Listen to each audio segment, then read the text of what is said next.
Who is Christopher Nolan?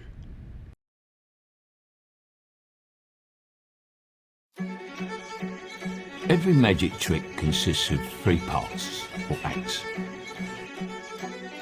The magician shows you something ordinary, a deck of cards, a bird, or a man.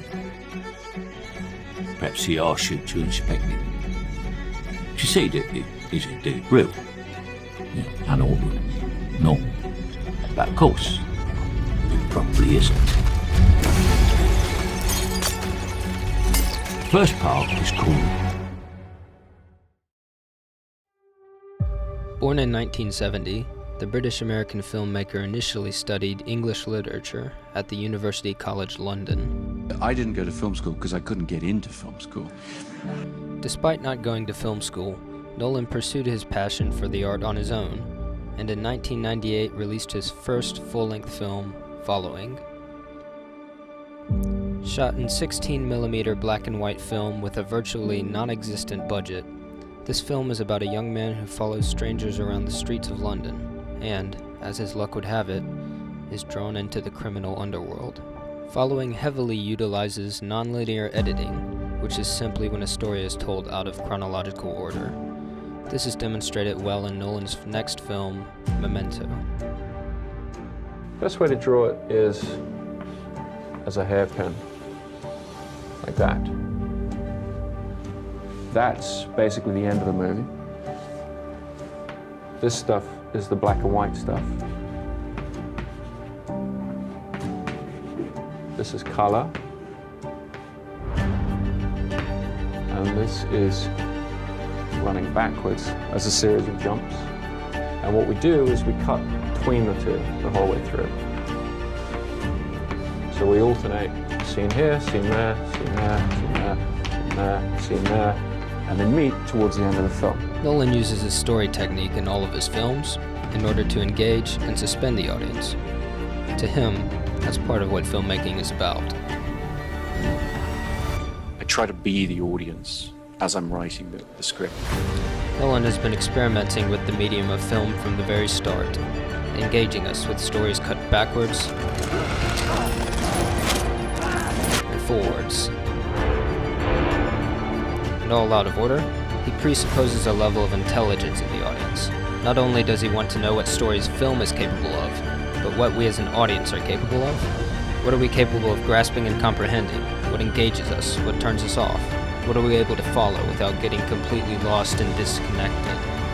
The second act is called...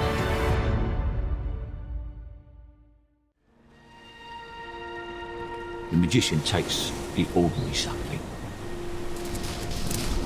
and makes it do something extraordinary. What most people probably know Christopher Nolan for are his incredibly visual stories. If Nolan's first question when developing a film is what is the audience capable of, his second question would be what is the camera capable of? But for someone who's pushing filmmaking technology to the next level, Nolan is oddly traditionalist. Film will always have this wonderful richness, the analog color, it has the superior resolution, and when film is projected. Nolan embraces old-fashioned filmmaking techniques, dedicating himself to filming practical effects all in camera. So many action movies now, it's all done on computers later. Whereas these scenes that we did, it was so well thought out, it's just things revolving, and it's up to me to keep my balance, and we did the performance, and they shot it, and that's that. Nolan presents all of this in what he argues to be the most immersive format in the industry, IMAX. It feels very important to shoot something on IMAX. There's a nice pressure to it. It kind of makes you bring your A game. All of these put together, this is what Christopher Nolan's camera is capable of.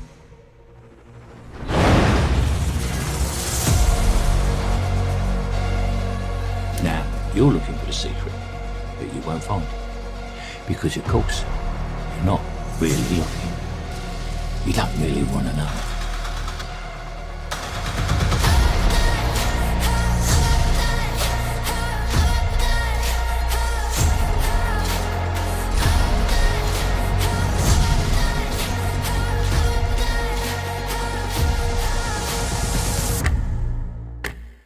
But you wouldn't clap yet. because making something disappear isn't enough. That's why every magic trick has a third act. The hardest part. The part we call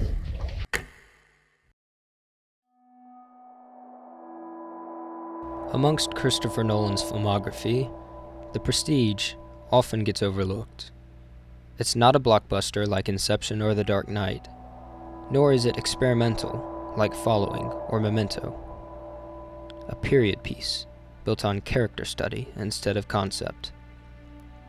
There are no large action sequences, no revolutionary film techniques, and no big screen IMAX presentations. This film is truly unique for Nolan, yet it is still visually captivating. The Prestige uses handheld camera work to create a grittier, more natural movement within scenes.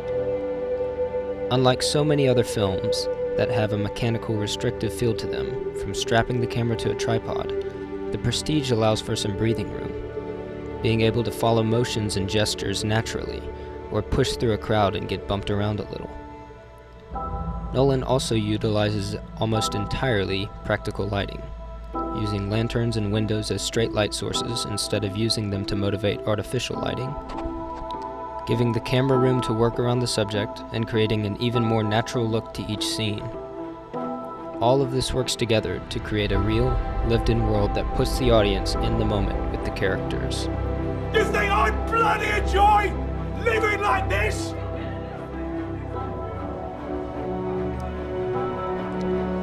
Nolan has learned how to close the gap between fiction and reality. All films require suspension of belief. They ask the audience to buy into what's happening and in return promise to reward that purchase with awe-inspiring sights, gripping stories, and compelling characters. Nolan's films range genres, but all have a touch of this real to them.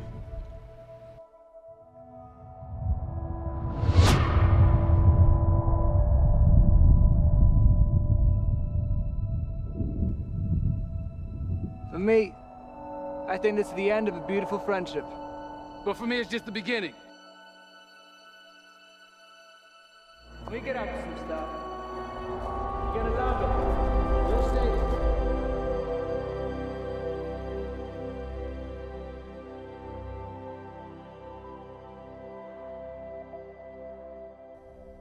see. Are you watching closely?